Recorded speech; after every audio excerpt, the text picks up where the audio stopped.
खिलाफ बिहार से उठी आवाज। बिहार के युवाओं ने ही मोदी को गाली देने वालों का किया इलाज। कोई बोला माफी नहीं जेल में डालो, कोई बोला सबक सिखाओ। एनएमएफ न्यूज पर देखिए गालीबाजों पर कैसे भड़क उठे बिहार के जेनजी। देश का युवा किस ओर जा रहा है, देश का जेनजी क्यों भटक रहा है। नमस्कार, मैं निगम नारायण, आप देख रहे हैं एनएमएफ न्यूज का खास कार्यक्रम बोल भारत। बोल भारत के आज के इस एपिसोड में चर्चा उन युवाओं की, उन जेनजीज की जिन्होंने प्रोटेस्ट के आड़ में मोदी जी के साथ साथ उनकी मां को लगा करके ना केवल अभद्र टिप्पणी बल्कि मोदी जी को गालियां और उसके साथ उनकी माता जी को भी गालियां दी है।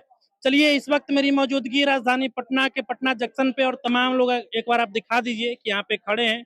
तो जो बिहार के लोग यहाँ पे मौजूद हैं उन सभी से बातचीत करने का प्रयास करेंगे और जिस तरीके से कुछ लड़कियां या फिर कुछ जेनजीज कैमरे पे आकर के ऑन कैमरा मोदी जी को गाली देने का काम करते हैं, उस पे ये लोग क्या कहेंगे। हालांकि बाद में फिर मोदी जी का एक वीडियो आता है रील फॉर्मेट में जिसमें वो कह रहे होते हैं कि मेरा मन कर रहा है कि उन युवाओं को, उन जेनजीज को मैं माफ करूं। तो बिहार के जो यहाँ पे लोग मौजूद हैं उन सभी से बातचीत करेंगे और उनसे जानेंगे कि यहाँ पर मोदी जी ने जो बड़ा दिल दिखाया है जेनजीज को लेकर के, या फिर वो युवा जिन्होंने मोदी जी को गाली गलौज किया, उनके बारे में ये लोग क्या कुछ कहेंगे। क्या नाम हुआ आपका? मेरा नाम दीपक गुप्ता हुआ। जिस तरीके से पहले मोदी जी को गालियां दी गई, फिर उसके बाद अब जो है मोदी जी खुद कहते हैं कि हम उनको माफ करते हैं, मेरा माफ करने का मन है। क्या कहेंगे ऐसे तो युवाओं देखिए, के बारे में? एक दरिया दिल हमारे मोदी जी हैं, वो जो कि देश के जीएनजी को सोच रहे थे कि बहक गए हैं, भटक गए हैं, जो कि सारे जो परिवार द्वारा अच्छा संस्कार नहीं मिलेगा ना, तब जीएनजी उसको नहीं कहते हैं, वो लफुआ लफंगा ही हो जाए। जिस प्रकार से वहाँ की लड़कियां लोग जिसम परोस रही थी और कह रही थी कि हम जीएनजी हैं, कोई एक भी जो है ना नीट स्टूडेंट नहीं थी। सारे का सारे जो है ना बहकल जो है ना परिवार के मातारी बाप के जो है ना नाजायज जो है ना थी, वही सब थी। जो कि नरेंद्र मोदी जी की माँ का जो स्वर्गवाहा वो मर चुकी है, उनको लगा लगा के इतना भद्दा भद्दा गाली दे रही थी। एक महिला होकर महिला पे जो इस तरह का आपत्तिजनक बात बोल रहे थे, शर्म नहीं आया। वो आप कह रहे इसको जीएनजी का मतलब होता है देश का भविष्य, जो देश के भविष्य को उज्जवल करना, देश को जो है किस प्रकार से आगे बढ़े, देश का सोच के साथ में जो है ना चलने वाला को जीएनजी कहते हैं। न कि देश के जो है ना देश के लोगों के अहित और देश को कैसे टुकड़ा टुकड़ा में बांटा जाए, ऐसा ऐसे बात बोलने वाले लोगों को जीएनजी नहीं कहते हैं, देश का दुश्मन और देशद्रोही कहते हैं। अब देशद्रोही अगर नहीं रहते तो संसद भवन पे उन्होंने हमला करने का काम किया था कि नहीं? संसद भवन पर हमला, प्रदर्शन करने का एक तरीका है, वो संसद के पास प्रदर्शन करने जा रहे थे। अब मंत्री आकर के मिलेंगे नहीं, प्रदर्शन नहीं कर रहे थे, वो हुड़दंगी करने गए थे। संसद भवन पर वही लोग जो है न जाते हैं जो आतंकवादी होते हैं, हमला करने गए थे, न कि अपना बात को रखने के लिए।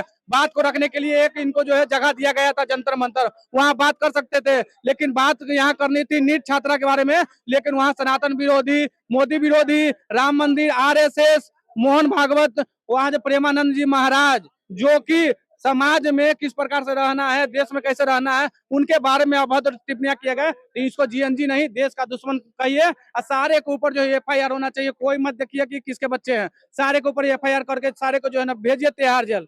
चलिए, और भी लोग मौजूद हैं। मोदी जी को लेकर के भद्र टिप्पणी किया गया। मोदी जी अब कह रहे हैं कि उन युवाओं को हम माफ करते हैं, माफ करने का मन कर रहा है। वो लोग भटके हुए हुआ। हाँ, तो 2029 में भी मोदी जी को माफ कर देगा स्टूडेंट। जो जेनजी था ना, लोग प्रोटेस्ट में जो डंडा खाया, ग्रेनेड खाया, किसी का सर फटा, किसी का पैर फूटा, वो सब 2029 में भी माफ कर देगा मोदी जी को कि ये ठीक है, हम माफ कर दिया। ठीक है ना। प्रोटेस्ट को कैसे देख रहे हैं? वहाँ अधिकतर तो ऐसे लड़के स्टूडेंट थे जो लोग नीट का तैयारी से उनका कुछ मतलब ही नहीं था, नीट से कुछ मतलब ही नहीं था, और वो मोदी जी की माँ को लेकर के गाली गलौज कर रहे कहाँ मोदी जी के माँ को गाली दिया? कौन दिया? हैं। ना वहाँ अगर कई लड़कियां- जो मोदी जी के माँ को गाली दे रहा है तो पहली बात तो वो स्टूडेंट होगा ही नहीं। हम तो कहते हैं कि उनको पकड़िए और पूछिए कि आप स्टूडेंट थे कि नहीं थे। हम भी थे वहाँ, देख रहे थे कि शांतिपूर्वक से आंदोलन हो रहा था। जो स्टूडेंट थे ना, वो शांतिपूर्वक से सरकार का मांग कर रहे थे कि प्रधान जी का इस्तीफा दीजिए। ठीक है ना, समझ गए ना। मोदी जी की माँ को गाली, मोदी जी को गाली, ऐसा जो है कुछ लड़कियां या फिर कुछ जेनजीज आकर के ऑन कैमरा दे रहे थे। लेकिन फिर मोदी जी का कल एक वीडियो आता है जिसमें कहते हैं कि हेलो फ्रेंड्स, हम उनको जो है माफ करते हैं, मेरा माफ करने का इच्छा कर रहे हैं। ठीक है, माफ कर दिया, अच्छी बात है, उनका बड़कपन है को माफ कर दिया, अच्छी बात है। लेकिन जो कहा जा रहा है कि कुछ उपद्रवी उस अथी में प्रदर्शन में घुस रहे, सही बात है, इसमें कोई काटा नहीं जा सकता है। कुछ लोग ऐसे प्रदर्शनकारी थे जो गाली गलौज कर रहे थे, सही बात है, लेकिन कुछ ऐसे भी स्टूडेंट थे जो सही मायने में स्टूडेंट थे, नीट के छात्र थे और भी अलग अलग फील्ड के डिपार्टमेंट के वो छात्र थे, लेकिन उनपे लाठी क्यों चार्ज किया गया? वो लोग शांतिपूर्ण तरीके से प्रदर्शन कर रहे थे, उन लोग पे तो लाठी चार्ज नहीं होना चाहिए था। जो लोग गाली दिया, गाली गलौज किया प्रधानमंत्री के साथ, धर्मेंद्र प्रधान के साथ, उनके खिलाफ जितना भी धारा लगता है आप लगाइए, इसमें कोई रोक टोक नहीं है। बाद में फिर वो जो लड़कियां थी या फिर जो लड़के थे वो आके माफी भी मांगते हैं कि गलती हो गया, और कई तो ऐसे हैं जो हिंदू धर्म के जो भगवान है राम जी को लेकर के और भी भगवान देवी देवता को लेकर के अभद्र टिप्पणी कर रहे थे। तो क्या देश का जेनजी अब इतना गिर गया कि किसी धर्म को लेकर के इतना अभद्र टिप्पणी करे? देखिए, मैंने पहले ही बोला कि उस प्रदर्शन में कम 10% लोग ऐसे घुसे हुए थे जो हिंदू धर्म को बदनाम कर रहे थे, देवी देवता को गाली बक रहे थे, कुछ लोग ब्राह्मणवाद मुर्दाबाद का नाम ले रहे थे, भारत तेरे टुकड़ों के ऐसे नारे लग रहे थे। मैं इस बात को मानता हूँ, लेकिन उनपे कार्रवाई होना चाहिए, उनपे कार्रवाई कीजिए। अभी कुछ लोग कह रहे हैं माफी मांगे, माफी इसलिए मांगे हैं कि उनके घर पे दिल्ली पुलिस हो कि और टीम गए हैं तब जाके लोग माफी मांगे हैं।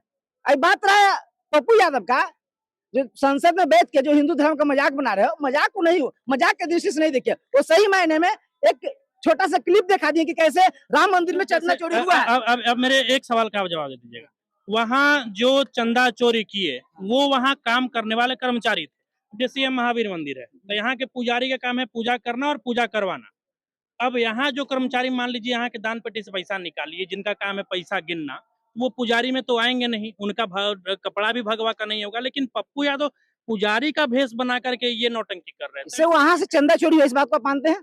तो उसका जो अध्यक्ष है, जो ट्रस्ट का, उसको जिम्मेवारी लेना चाहिए। कुछ दिन पहले वो मान ही नहीं रहे थे, वो कुछ दिन पहले मान ही नहीं रहे थे कि चंदा चोरी हुआ था। जब मीडिया द्वारा दिखाया गया और विपक्ष द्वारा दिखाया गया कि यहाँ से चंदा चोरी हुआ, तब माना गया है, ऐसा बात नहीं है। और बात रहा भगवा पहन के जो मजाक बना रहे, हिंदू धर्म का मजाक बना रहे हैं, उस वक्त हिंदू का ठेकेदार कहाँ थे, धर्म का ठेकेदार कहाँ थे? जब बीच सड़क पर हनुमान जी को नचाया जा रहा था पार्टी का झंडा लेके, यही गुजरात के जो प्रधानमंत्री अभी हैं, पतंग में हनुमान जी का सिंबल था, उसमें उड़ाया जा रहा था, तब हिंदू का ठेकेदार कहाँ, धर्म का ठेकेदार कहाँ थे? उसमें हिंदू धर्म का मजाक नहीं उड़ा था। पप्पू यादव आज भगवा पहन के थोड़ा सा क्लिप एक दिखा दी कैसे चंदा चोरी हुआ है, तब जाके मजाक उड़ रहा है उनका। चलिए, क्या नाम हुआ आपका?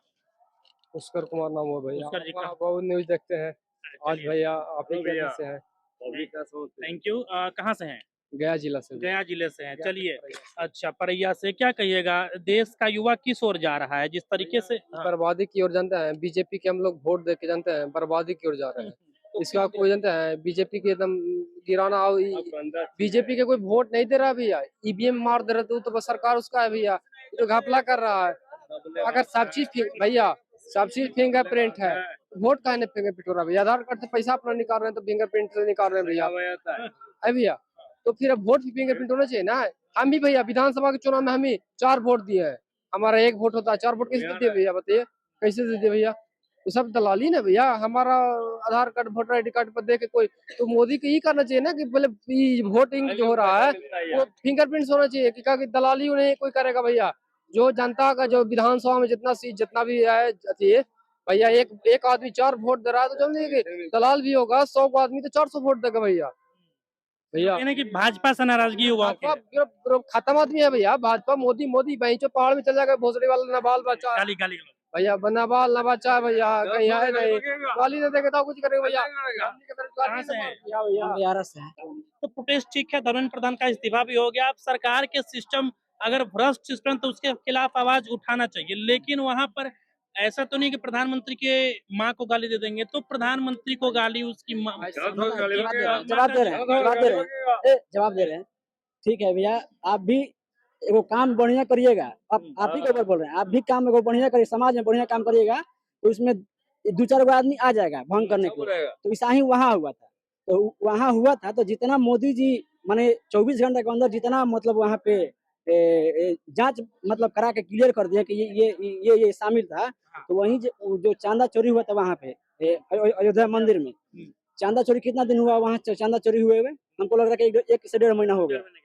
तो वहाँ 24 घंटे के अंदर वो जांच का पूरा करा दिए, तो वहाँ 1.5 महीने में अभी चांदा चोरी का मतलब जांच पूरा नहीं हुआ। हम यही पूछना चाहते हैं मोदी जी से कि 1.5 महीना में अभी तक वहाँ जांच पूरा नहीं हुआ, चांदा चोरी कौन किया कौन नहीं किया, वहाँ 24 घंटे के अंदर सबके घर पे मतलब जितना प्रोटेस्ट किया था सबके घर पे मोदी जी धमकाना शुरू कर दिए। बात यहाँ मोदी की माँ को गाली को लेकर के, मोदी की गाली को लेकर ये गलत है ना, गलत है। लेकिन हाँ ये भी है कि गुस्सा जाहिर करना सही बात है, लेकिन इस तरह अपने मर्यादा में रह के मैंने मर्यादा में रह के कोई भी काम करना चाहिए। एक मर्यादा एक लिमिटेशन होना चाहिए कि कोई भी काम का लिमिटेशन होना चाहिए, हम यही मानते हैं। बाकी आप लोग कहाँ से हैं, कहाँ का हैं? मेरा घर वैशाली जिला हुआ गाँव अशरक आपका बिहारी है। बिहार से हैं, तो आप लोग क्या काम करते हैं? आप मैं होटल में काम करता हूँ। दारू कहाँ मिल गया?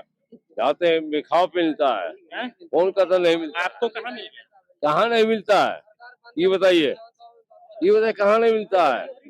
पुलिस सब पैसा उसको मिलेगा, सब मिलेगा, पैसा मिलेगा, सब मिलेगा। और भी लोगों से बातचीत करेंगे। क्या नाम है आपका?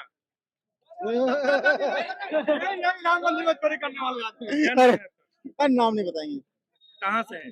यही बिहार से। जी को गाली दे रहे थे, उनकी माँ को भी गाली दे रहे थे। नहीं ये मोदी जी चुप रहिए, अब आप दारू पी के नौटंकी कर रहे हैं। नहीं ये गलत बात। उसके बाद जो है मोदी जी कहते हैं कि हाई फ्रेंड्स, मेरा मन कर रहा है कि उन लोगों को जो है माफ कर दें।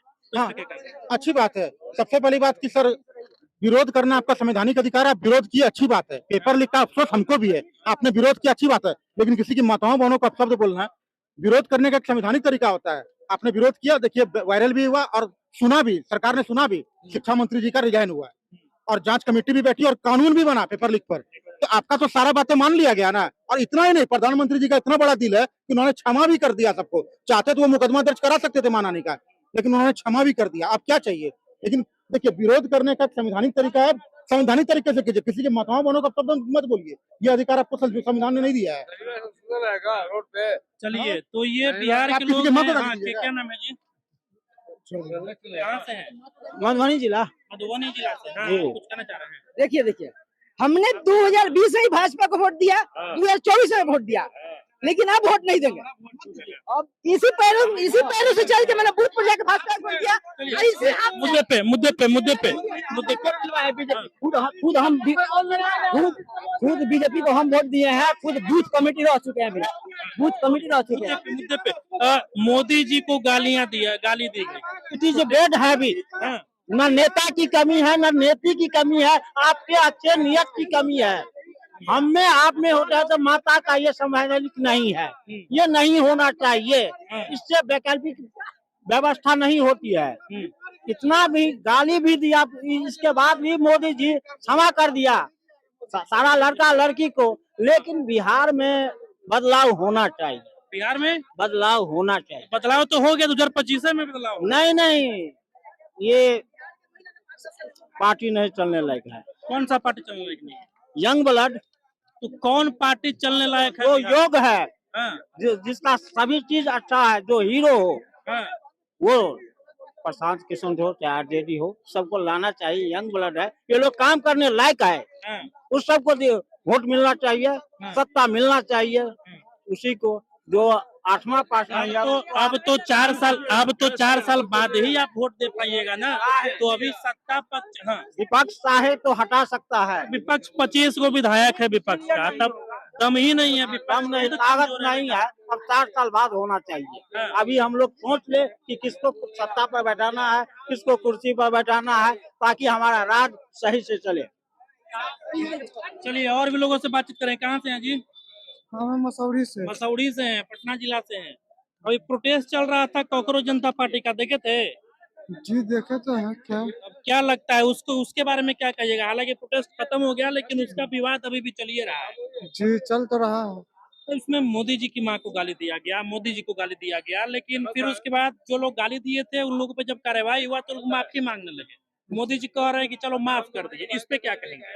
इस पर लोग गलती किया है, गाड़ी दिया पर गलती किया है, पर गाड़ी नहीं देना चाहिए था, ऐसा नहीं करना चाहिए। वह पर सुधार के लिए बोलना चाहिए, तो ऐसा नहीं होना चाहिए। देश में कुछ सुधार होना चाहिए, इस टाइप को उन लोग को बोलना चाहिए। बोलना चाह रहे हैं, क्या नाम है? मनोज शर्मा, झारखंड से। कहाँ से? झारखंड से। झारखंड से। झारखंड में कैसा काम चल रहा है? वहाँ पेपर लीक हुआ है, सुने हैं जी? हाँ, सरकार सही नहीं है, हैं? हेमंत सरकार एकदम गलत है। हेमंत सरकार गलत है तो पूरा पूरा तो आप ही लोग ने दिए होंगे। अरे दिया नहीं, मतलब क्या बोले उसको, मतलब एक बार तो सब देखता है कि बदलाव होना चाहिए, बदलाव कर देखा, फिर उनको बदलाव होता है। अभी 2029 में तय उनका, 2029 में तय उनका भाजपा आना तय है। तो 29 में भाजपा आना तय है। हाँ, झारखंड में आना तय है, बहुत बेरोजगारी है। 2 मिनट। तो वहाँ कैसा सर, वहाँ भी पेपर लीक हुआ है क्या? सुनने में आया कि झारखंड में पेपर लीक हुआ है, सब उनका ही सारा अपना आदमी है, मुख्यमंत्री हेमंत सोरेन का अपना ही आदमी है और दूसरा कोई नहीं है, सब उनका अपना ही आदमी सब किया है। और सरकार जाना तय है, 2029 उनकी विदागरी तय है। 29 में उनका जेएमएम का जाना जाना तय है उनका। लेकिन चुनाव आता है तो लोग वोट तो उसी को दे देते हैं। नहीं, बस मैया समाज योजना देके भैया समान को बर्बाद कर दिया। मैया समान योजना देके भैया समान को बर्बाद कर दिया। जब मैया समान योजना दे करके भैया समान को योजना को खत्म कर दिया। भैया लोग को बेरोजगार कर दिया, आप लोग बेरोजगार कर दिए। सबको बिल्कुल बेरोजगार है सब। भैया समान में कितना पैसा मिलता है? 2,500 रुपए देता है। हजार रुपए मिलता है। 2,500 रुपए मिलते हैं। आपको मिलता है कि नहीं? हम लोग क्या मतलब भैया तो भैया समान का है। अभी हाँ, तो वो तो भैया। चलिए, तो ये जो विरोध चल रहा था अभी, सरकार से हमारा आग्रह है कि रोजगार देहातों में फ्री का खाना पीना बंद करे, रोजगार दे, रोजगार कमाने सब बेहतर तरीका, शिक्षा स्वास्थ्य इस पर ध्यान दे तो कोई मतलब कोई हल्ला नहीं होगा। मतलब स्वास्थ्य और शिक्षा यदि दे दे तो सरकार से कोई किसी को मतलब कुछ चाहिए नहीं, फिर तो अपना सब अपने उपलब्ध कर लगा। और रोजगार झारखंड में खनिज संपदा 40% देता भारत को, और उसके बाद भी वहाँ के आदमी बेरोजगार है, कहाँ न कहाँ घूम रहा है। इसका सारा दोषी है हेमंत सरकार। कोई भी सरकार रहे, हम लोग को बीजेपी आरजेडी से मतलब नहीं है। हम लोग को शिक्षा चाहिए, रोजगार चाहिए और शिक्षा रोजगार और स्वास्थ्य, ये तीन चीजें बात है मूलभूत। हाँ, ये 3 चीज पे बात होनी चाहिए भैया। बाकी तो हम लोग सनातन धर्म जो कुछ भी है, अपना अपना धर्म है, वो अलग बात है। जो अपना धर्म है वो अपना मन में करेगा। चलिए, तो ये बिहार के लोग हैं जिन्होंने अभी जो सीजेपी का प्रोटेस्ट चल रहा था उसके बाद विवाद अभी तक टला नहीं है। मोदी जी का एक रील फॉर्मेट में वीडियो इंस्टाग्राम का आता है जिसपे वो कह रहे थे कि देश के उन भटके हुए युवाओं को माफ करने की इच्छा है तो माफ करते हैं, उन्हें सही दिशा दिखाने का समय है, उन्हें सही दिशा दिखाया जाना चाहिए। बाकी अब आपकी जो कुछ प्रतिक्रिया है कमेंट बॉक्स में दे दीजिएगा। अभी के लिए फिलहाल इतना ही, मुझे दीजिए इजाजत। जय हिंद।